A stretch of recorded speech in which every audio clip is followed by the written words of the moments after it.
Here's the second part of section 18, where Cicero, in his defense of Caelius, is explaining the very reasonable and customary way that Caelius left his father's house and took up a residence at the Palatine. He just said that it was his dad's house was too far from the Forum, and so he needed to be closer in order to come to Cicero's house because Cicero's already established that the two were incredibly close, and that he had to just be in the mix if he's going to be a political mover and shaker.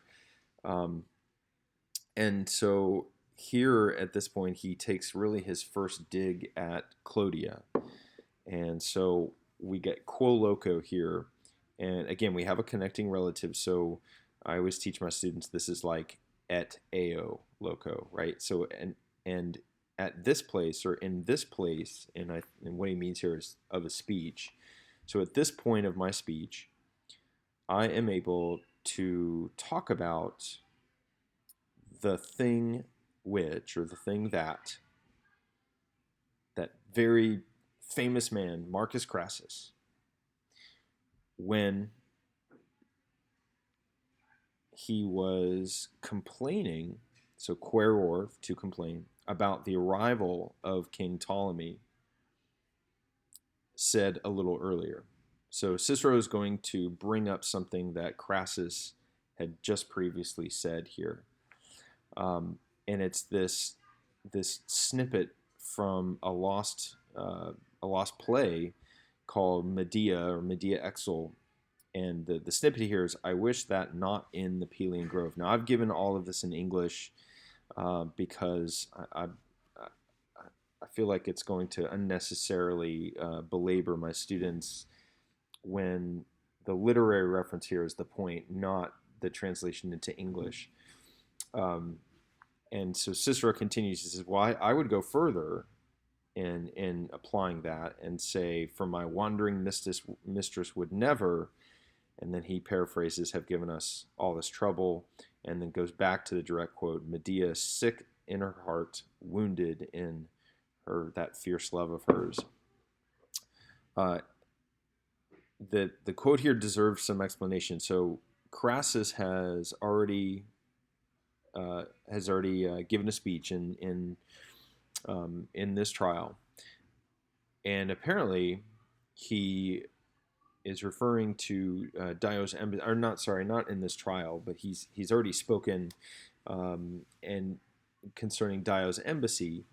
Remember that King Ptolemy Auletes, the flute player, has come to Rome requesting Rome's backing to put him back on the throne because he had been basically kicked out of town by the mob who was sick of his rule, in part because he is Rome's puppet.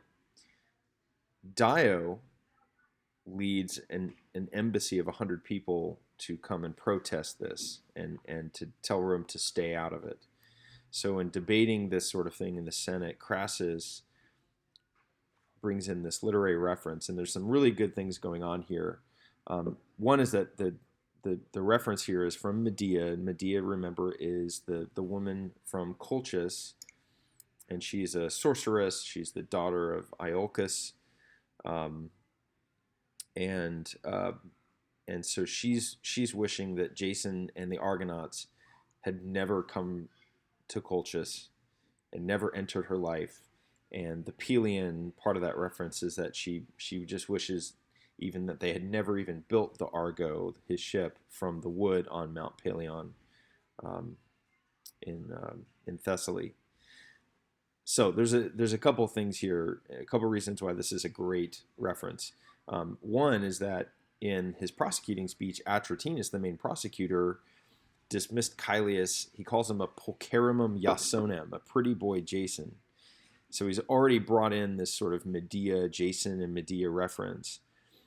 Caelius, speaking on his own behalf in his defense, responds to this, and he calls Atratinus a Palea Cincinatus, so a curly-haired Peleus, and curly-haired as in like effeminate, right? Like you've curled your hair into these little ringlets.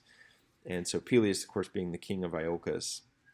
Um, the other purpose of Cicero bringing this up is that it introduces later his effort to discredit Clodia, and he calls her. Remember later he calls her the Palatine Medea, and so labeling her as this sort of like wicked woman who is pulling all the strings.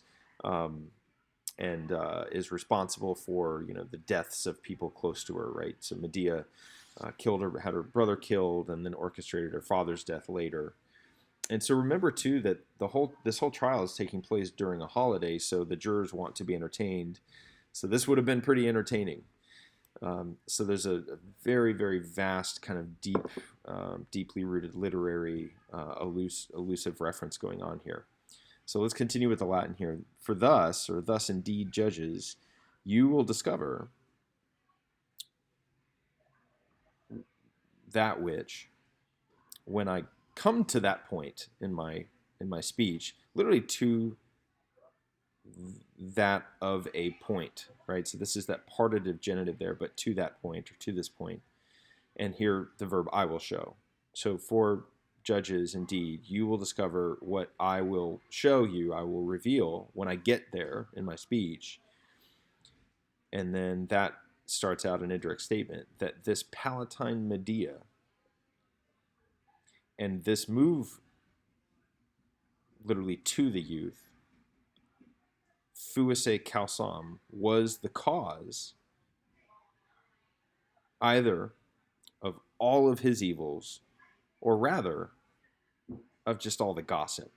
Sermonum there, the genitive plural of gossip.